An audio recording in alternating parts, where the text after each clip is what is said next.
The saint sits in a bad mood in the sad... Fuck.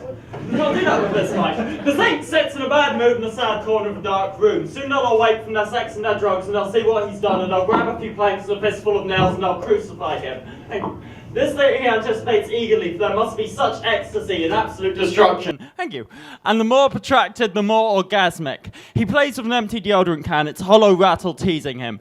In a particularly unfriendly corner of his mouth sits a cigarette, smouldering patiently to its stub, where he rubs it out and spits jealousy. A man comes in. He's large and has friends. He pulls the saint to his feet, and in this moment, the saint feels fear, and the ecstasy kicks in. Thanks.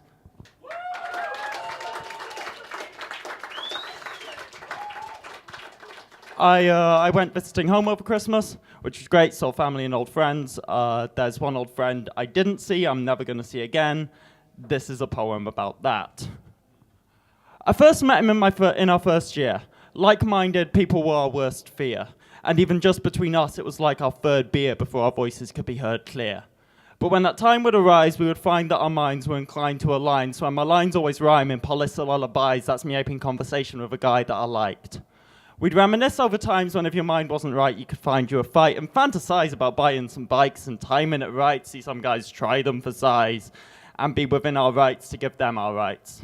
Just bullshit and violent fantasies to keep from slipping into silent apathy. See, I came from Lawnswood, he came from another hard school. The kind where hands were only raised outside of classrooms.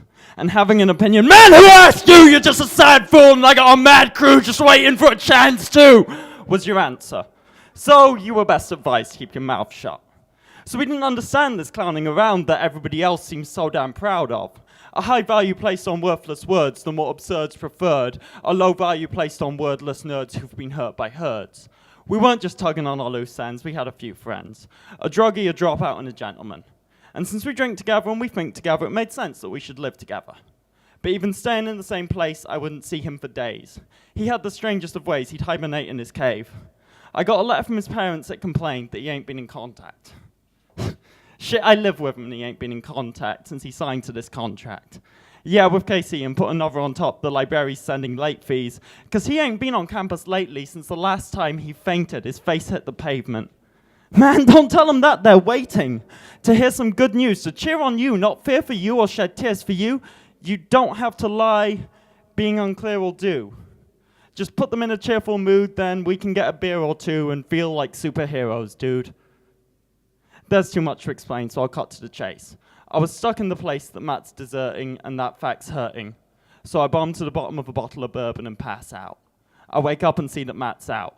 That Matt's left his address, but Matt hasn't left his address. He saw me through when times were tough and heard me out when lines were rough.